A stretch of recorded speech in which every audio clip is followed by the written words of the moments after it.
This is your news source evening bulletin for today, Thursday, the 20th day of June in the year 2024. I'm Gordon Mosley reporting. Now here's what we're tracking tonight.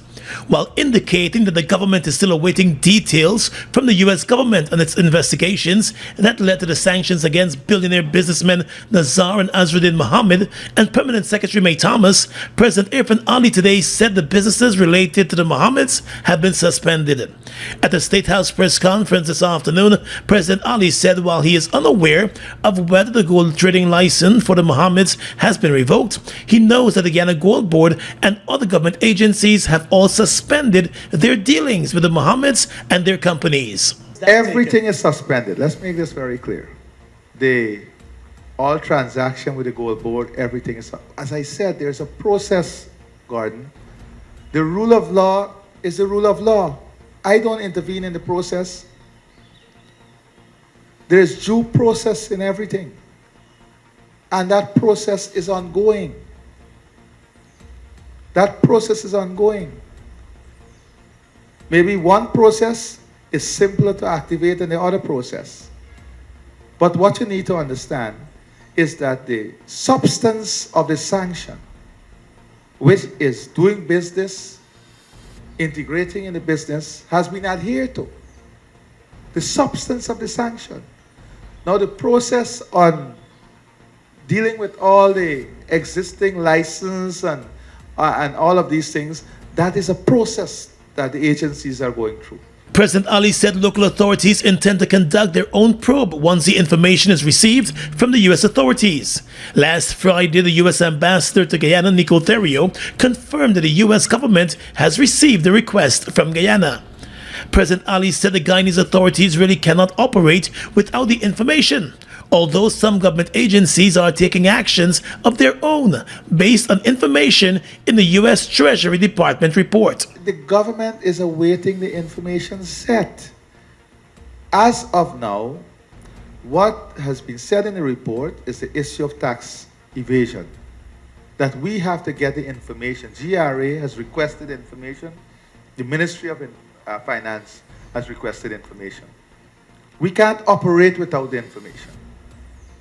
You understand? When that information comes, then if there is a discrepancy between, for example, what was declared here and what was declared there, which leads to the tax evasion issue, then that helps us to build a case and help GRA and the other agency to take the necessary actions that is required. But it's an ongoing process. And today, the president played down reports that the government was left in the dark along with local law enforcement agencies about the U.S. Treasury Department's investigations. I don't agree. Surprised with that? No. Are you surprised with that? No, I don't agree that we were left in the dark. And I'm not surprised by anything in life. On his personal relationship with the Mohammed family, the president said he has known the family for years, but he's not compromised by anything related to them. Just over a week ago, the U.S. government, through its Treasury Department, slapped the Mohammeds and Permanent Secretary May Thomas with sanctions related to the under-declaration of gold for export, tax evasion, and being part of a bribery scheme. Permanent Secretary May Thomas has since been sent on leave from the Ministry of Labor, while the elder Mohammed, Nazar Mohammed, has resigned from his position as an NDC councillor for the governing PPP in the Eccles area. More news coming up in just a moment.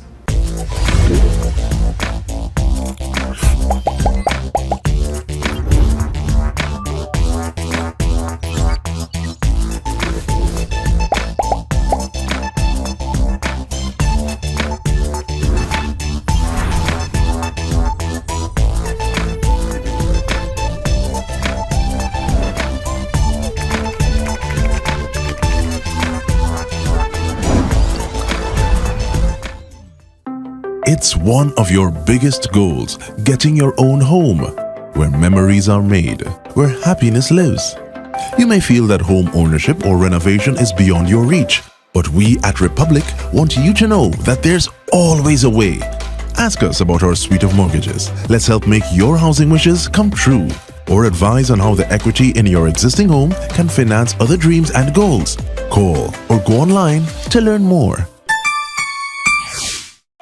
All the big bands, all the big names from all around the world. The return of the biggest chutney show, Clash of the Titans, June 22nd, the Guyana National Stadium, the ICC Cricket T20 World Cup weekend. This is Clash of the Titans.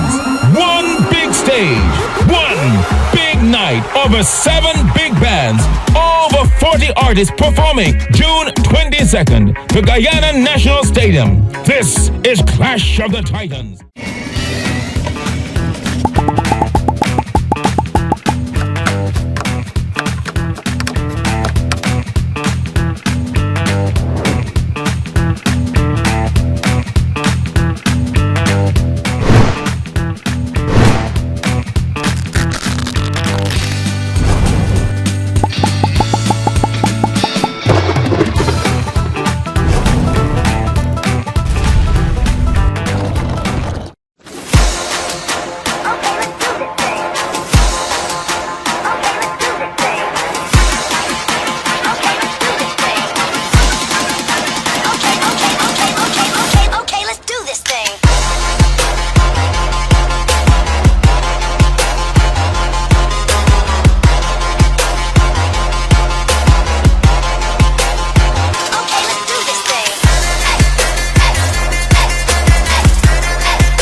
President Irfan Ali today expressed optimism that the ongoing nationwide strike by teachers could soon come to an end as discussions on the terms of resumption between the Ministry of Education and the Guyana Teachers Union continue. At a press conference at State House this afternoon, President Ali said there have been ongoing discussions between the two sides on the terms of resumption, and there is a possibility that normalcy in the public education sector could return soon. The most recent feedback I have received, there seemed to be some movement and in relation to getting to an initial agreement on terms that would see the situation resume to some amount of normalcy. The nationwide strike by teachers has effectively crippled the public education sector. Despite criticism over the government's perceived failure to effectively respond to the needs of teachers and the court ruling which found that the government between September 2020 and March of this year failed to engage a union in collective bargaining, President Ali today said the government has always had the nation's educators and children at heart. But for us, the teachers are important, the students are important, the parents are important, and learning is important. And our priority is to ensure that our children do not suffer, our teacher, and that is why we're investing in giving our teachers the best infrastructure and conditions to work in and supporting their career development, supporting their personal aspirations for education and becoming trained. We are making all of those allocations. We're committed to ensuring that they have fair treatment. We're committed to ensuring that their welfare and their life in totality improves as our country continues to improve. That is a priority. Both the Education Ministry and the Guyana Teachers Union have repeatedly expressed the need for the situation to return to normalcy, but their last meeting on June 10 on the terms of resumption ended in a gridlock. Today, the president of the GTU, Mark Light, told news source that another meeting is set for tomorrow, Friday, and it will take place at the Ministry of Labor. While not divulging the details, Mr. Light told news source that the union will be heading into the meeting with an agreed position, based on consultations with teachers on the terms of resumption. Women rights activist and longtime member of the People's National Congress Reform, Simone Brooms, has issued a call for her party leader Aubrey Norton to step down and allow an impartial probe into the allegations of sexual assault threats leveled against him by party colleague Vanessa Kisunan. Norton is currently seeking re-election as the leader of the PNC Reformer. The party's Congress and elections are 1 week away. In a letter to the Central Executive Committee of the party and to other party members, Ms. Brooms said the opposition was on the forefront of fighting a former government minister who has been accused of sexual assault and rape. And although the allegations made against Norton may be less gruesome, the allegations must be addressed, she said. She said the party cannot pretend it has not seen or heard of the allegations. Brooms, who's also a well-known advocate for women's rights and a supporter of the fight against sexual abuse, said women and girls must always be respected. She said their allegations must always be taken seriously. The former APNU AFC government minister said the National Congress of Women, which is the women's arm of the PNC, must also make known its position on the issue and reach out to Vanessa Kissoon, who is also a member. Brooms said every decision maker in the PNC must ensure a safe environment for women and girls. Mr. Norton has denied the allegations leveled against him. In a video statement yesterday, PNC Reform member Vanessa Kissoon provided details of the alleged incident while fighting back tears. She said the alleged threat occurred some years back. News source understands that the issue came up at last evening's Central Executive Committee of the PNC, but Mr. Norton refused to speak on the issue, telling the committee that the issue is a private matter. Executive member of the PNC Reform and candidate for the party's leadership, Amanda Walton Desir, has issued a call for what she calls the merciless attacks against fellow party member Vanessa Kissoon to end over the allegations that Kissoon has made against the leader of the party, Aubrey Norton. Since releasing a statement on social media yesterday accusing the opposition leader of once issuing a sexual assault threat against her, Kissoon has found herself facing a social media backlash from supporters of Norton and other persons across social media. In a statement criticizing the attacks against Kissoon, MP Walton Desir said the nature of the allegations cannot be ignored and must be addressed with the seriousness it deserves. She said it is very important to note that Ms. Kissoon was asked by Mr. Norton to come forward and speak on the matter. She called on citizens to stand against any form of victim blaming or victim shaming. And Walton Desir also said it is vital that the way is cleared for a fair process for both Ms. Kissoon and Mr. Norton. She said the truth should come out in the matter. Norton has denied the allegations. All the big bands, all the big names from all around the world. The return of the biggest chutney show, Clash of the Titans, June 22nd, the Guyana National Stadium, the ICC Cricket T20 World Cup weekend. This is Clash of the Titans.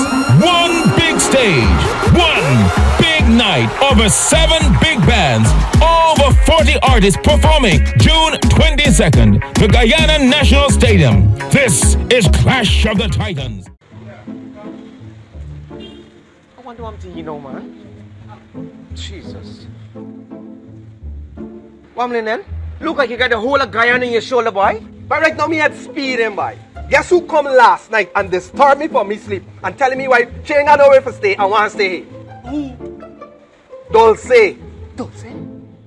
The sick thing? Yeah. You mean the smooth rating? Yeah, buddy. You mean Spanish? Yeah. Mucho español. Mamacita. Buddy, you can listen to me, buddy. Yes, papi. The play of the year is here. Ronald Hollingsworth brings to you Till I Find a Place in Guyana, the Spanish Connection. June 22 and 23 at the National Cultural Center. Tickets $3,000 and $2,500. Directed by Sharon Cadogan Taylor and Ronald Hollingsworth. Till I Find a Place, the Spanish Connection. It's a Spanish coming inside Spanish. Mobil 1 is more than oil. It's many oils. It transforms at the molecular level. When cold, it's thicker than honey. When hot, it's thinner than water. Mobil 1 adapts and readapts to last longer. 16,000 kilometers between oil changes. That's your engine evolved. Sol Guyana is the authorized distributor of Mobil lubricants.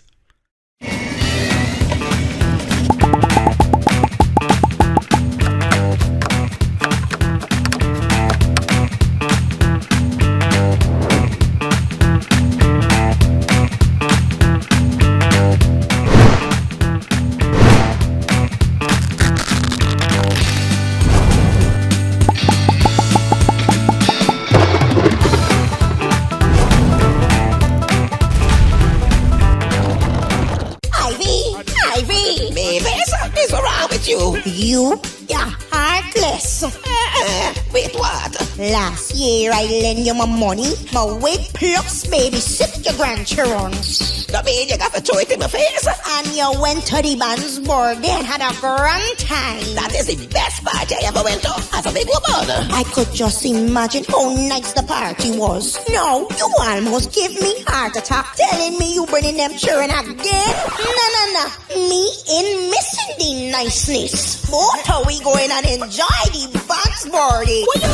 Well, the mother got for calling sick because I got to perform alongside 12 one mamas. Don't forget to remember Saturday 22nd of June at the National Park. Get your early bird tickets for 2,000, VIP 6,000 at Just Your Size Boutique, White Castle Fish Shop, Fireside Suites, Team Extra Location, Stabrook Market, Stove Top, and in J-Box Office. Compliments of Fireside Grill and Chill and Extra Jail. Fans birthday, we present.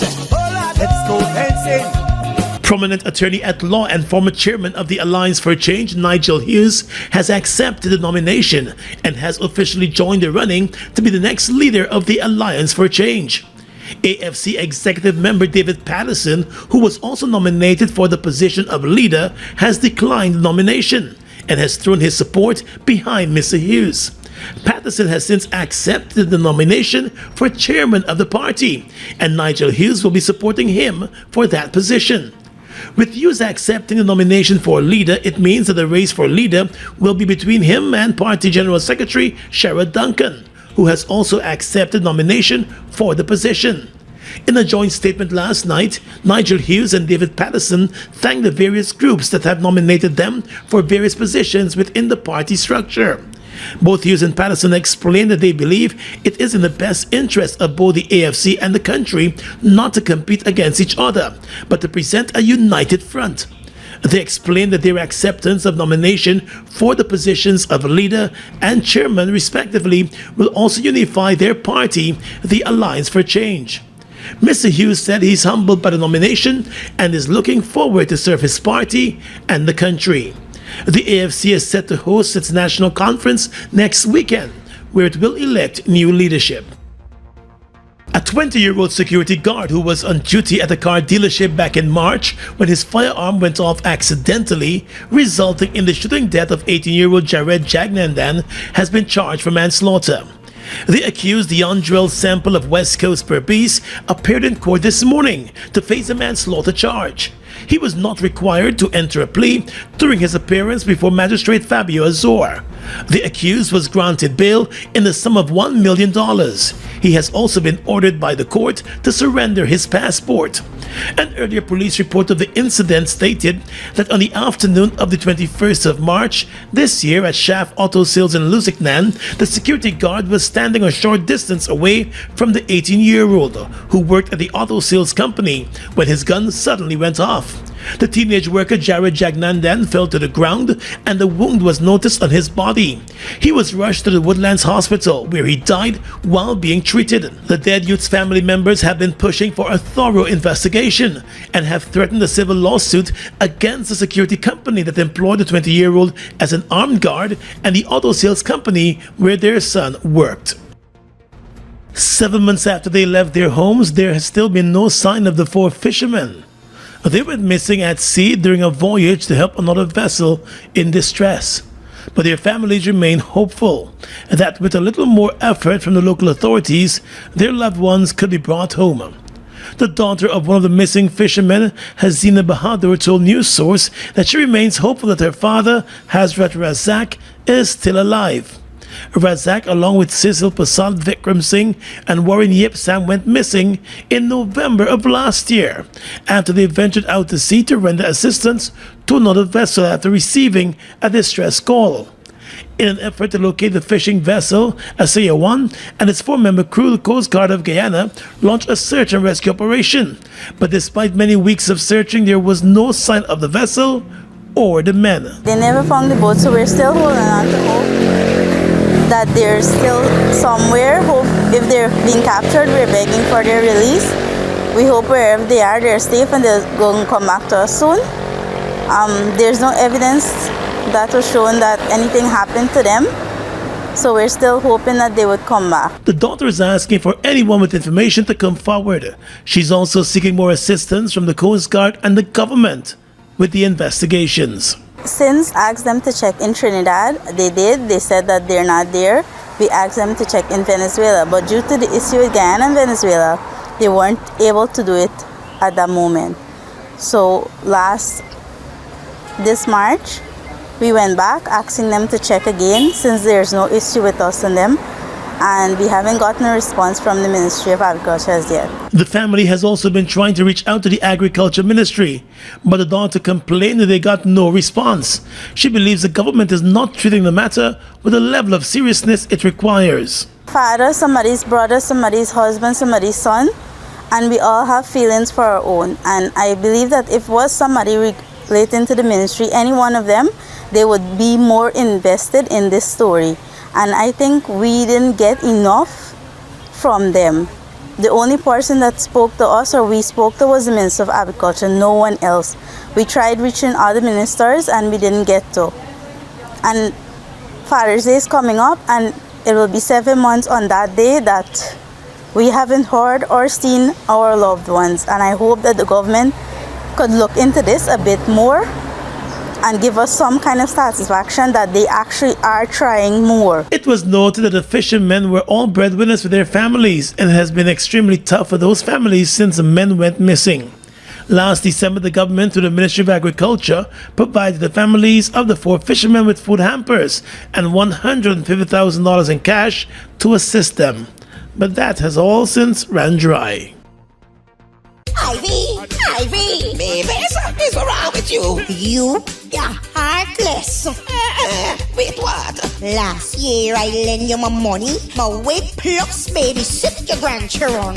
That mean you got to throw it in my face? And you went to the band's birthday and had a grand time. That is the best party I ever went to as a big woman. I could just imagine how nice the party was. No, you almost give me heart attack telling me you bringing them children again. Nah. Me in missing the niceness. Both are we going and enjoy the band's birthday?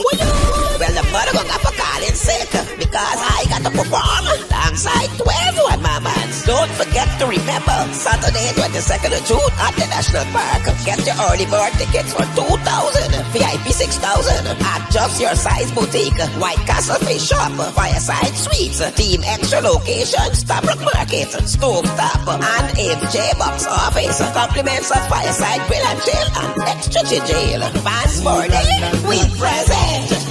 Let's go dancing.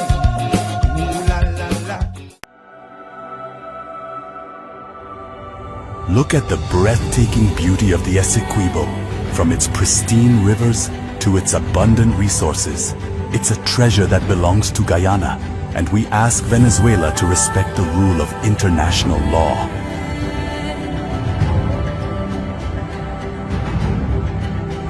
Our commitment to this land is not just about ownership. It's about preserving its beauty and resources for our people and future generations. The controversy between Guyana and Venezuela was settled internationally as full, perfect, and final in 1899. Essequibo belongs to Guyana.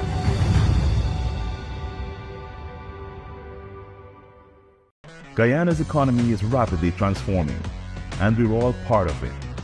Guyoil is at the forefront of this development by providing reliable and efficient energy and supporting community development from the very core. 100% of Guyoil's profit goes back to building schools, roads, and other important infrastructure that connects our cities and towns, providing fuel to domestic, marine, industrial, and aerial transportation. Guyoil has now repositioned itself as a market leader in the petroleum industry, building a better future for all of us. It's one of your biggest goals, getting your own home, where memories are made, where happiness lives. You may feel that home ownership or renovation is beyond your reach, but we at Republic want you to know that there's always a way. Ask us about our suite of mortgages. Let's help make your housing wishes come true. Or advise on how the equity in your existing home can finance other dreams and goals. Call or go online to learn more. Monster, bust the flavor. flavors. We're full of flavors. Bust the flavors that me crave for. We're full of flavors. Tell your neighbors about the bust the flavors. Grab a bust the flavors. Yeah, thirst buster. Grab a buster. Bust the flavor, taste the savor. Buster. Bust the flavors. Buster. Bust the flavors. With your regional and international news tonight, I'm Svetlana Marshall in the region. Activity in the hurricane season is heating up as 2 areas of disturbed weather have piqued the interest of forecasters. The U.S. National Hurricane Center, NHC, said the area of concern is a small low pressure located about 250 miles east of the northernmost Bahamian islands. The system is producing disorganized shower and thunderstorm activity, the NHC stated. It said while environmental conditions are only marginally conducive to nearby dry air, further development of this system is possible while the low moves west-northwestward and approaches the northeastern coast of Florida or the Georgia coast early on Friday. NHC has given the system a 30% chance of developing into a tropical cyclone over the next 7 days. The 2024 Atlantic hurricane season has already recorded its first named storm. Tropical storm Alberto developed off the northeastern coast of Mexico. Alberto is a large storm and it has triggered tropical storm warnings in both Mexico and Texas. 2 people were killed and 9 injured on Thursday when a train performing a test run by Chile State Railway Company EFE collided with a cargo train operated by private rail firm FIPASA, EFE said in a statement. According to Reuters, the incident happened in the San Bernardo area on the outskirts of the capital shortly after midnight when the EFE train collided with a stationary FIPASA train carrying approximately 1,346 metric tons of copper. The injured, including 4 Chinese nationals, were part of the test train crew and were receiving medical treatment. Local prosecutor Pedro Aravina told local media the injured were in serious but not life-threatening condition. EFE said the 2 people who were killed were operators of the FIPASA cargo train. And finally tonight, international news. The leaders of Vietnam and Russia have said they want to boost ties as the pair met in Vietnam's capital, according to the BBC. Vietnamese President Talam was full of praise for his Russian counterpart, Vladimir Putin, congratulating him on his recent re-election.